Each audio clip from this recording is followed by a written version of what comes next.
Rise of the Robots was a bad game, but I didn't think it would be a prophecy. What a month it has been for Clair Obscur Expedition 33, from setting a record number of wins at the Game Awards to then being disqualified from another awards show for the use of generative AI. There's a lot to talk about in this one, so let's crack open a cold one and get right into it.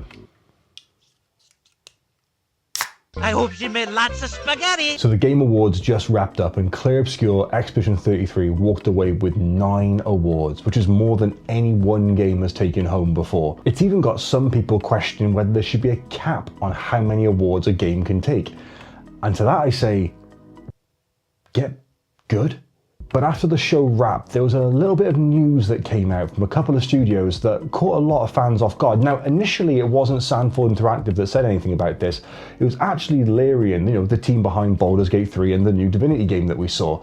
And they were stating that they were using generative AI in the development process and a few other things behind the scenes, mainly putting things together like slideshows, presentations, and grabbing images to be put together for concept art, which would then be looked at by real humans and edited afterwards. People got their backs up about that, and understandably so. I did a whole video about what my thoughts are on generative AI and where I think it should and shouldn't be used. But we never really thought that Sandfall would be the team that would be using it as well. Before anyone gets their back up here and thinks that I am just jumping on a bandwagon of people who are hating on Clair Obscur Expedition 33, I loved that game.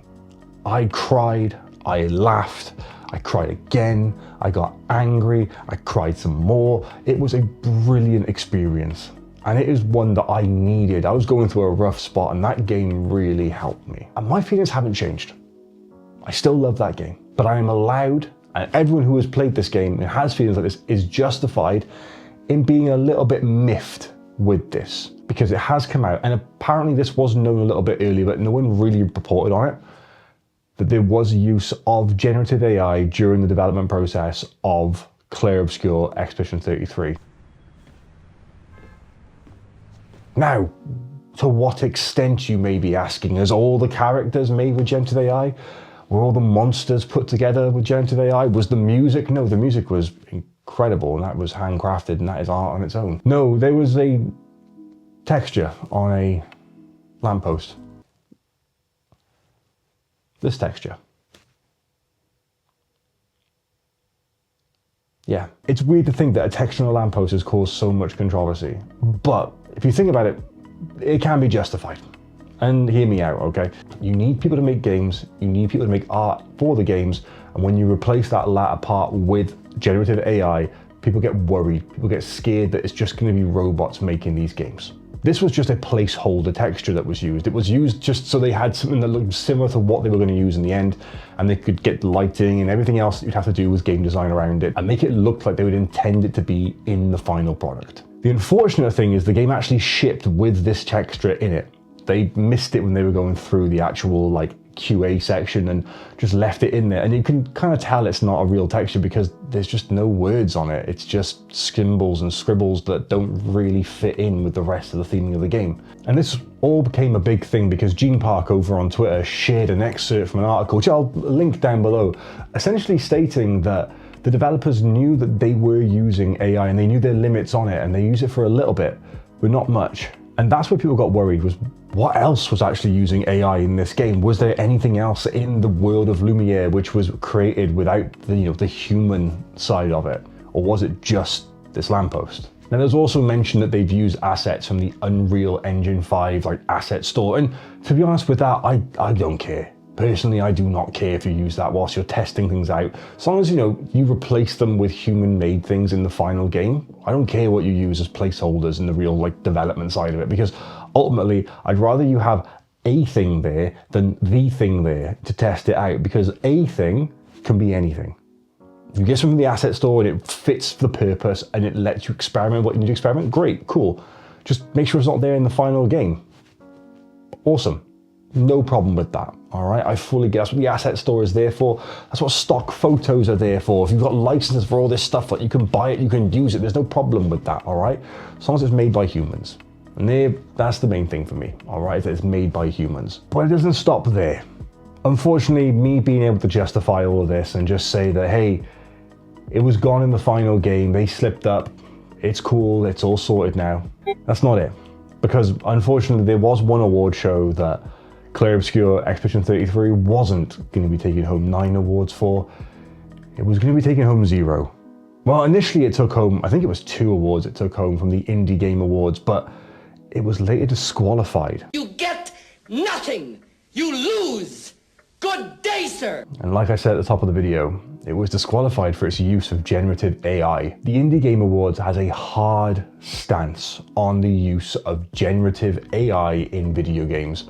And at present, for awards to be put through, you have to declare on your submission form for the game that no generative AI was used during the development of the game. You can see where they slipped up. Now, whether it was intentional and they thought they'd get past everyone, who knows, okay? I would like to think that they honestly just made a mistake there. Things happen.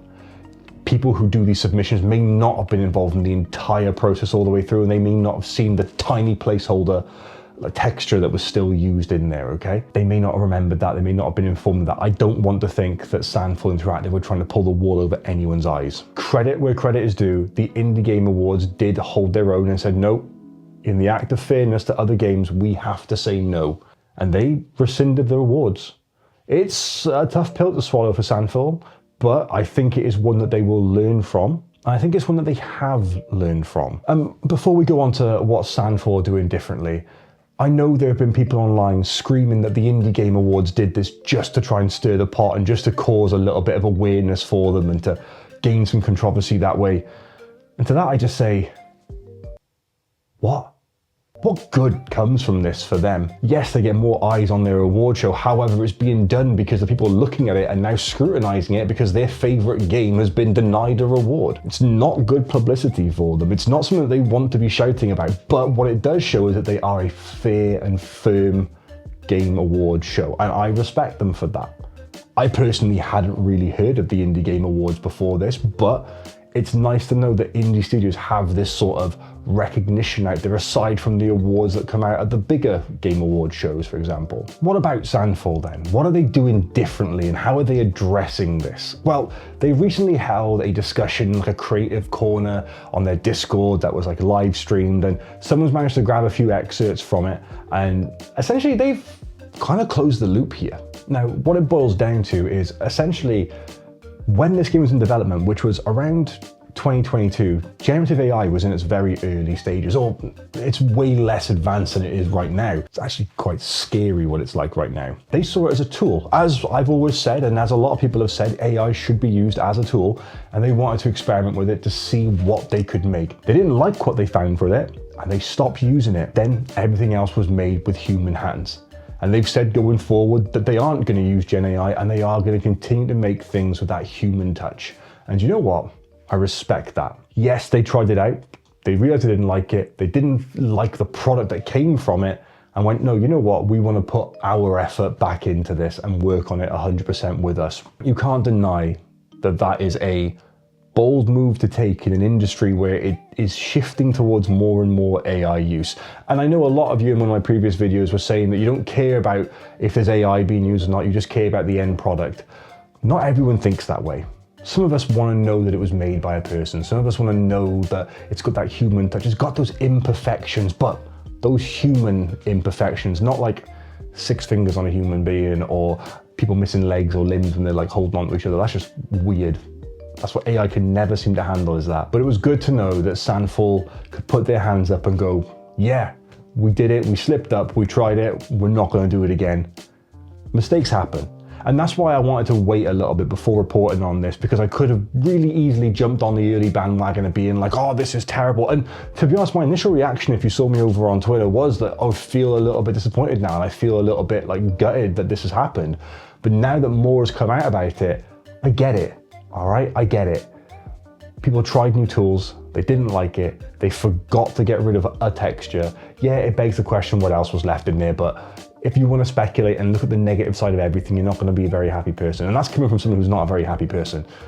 There's a lot of other things to be upset about in this world, and if you can find joy where you find it, then keep it there, all right? Just keep holding on to whatever makes you happy. This is a constantly changing industry, and it is scary how quickly it is changing recently. When games like Clair Obscur Expedition 33 can come out and really change the face of gaming and give confidence to smaller studios that you can go out there, stick a middle finger up to the mainstream and make the game of the year, make a record-breaking game, make a game which touches so many people and has an impact which is seen way beyond the games industry itself. It's a good thing. And I really, really hope that other studios going forward can be inspired by Sandfall. And I really hope that Sandfall are true to their word and they don't use GenAI. I don't want to see generative AI in stuff. I know Larian have mentioned they're using it for concept work, but they're going to keep having concept artists, and people always wonder about where that's going to go, but that's a story for another time. I really like Clair Obscur Expedition 33, and finding out about this hasn't changed that. It's given me more confidence that Sandfall are a studio which care about their fans. If you haven't played Clair Obscur Expedition 33, go play it. It's on Game Pass. Enjoy it. It's a very, very, very good game, and they should charge a lot more for it than they actually do. Enjoy video games, look after yourselves, and have a good Christmas. And if Christmas isn't your thing, and you're not someone who's particularly bothered about this festive season, just keep your head up.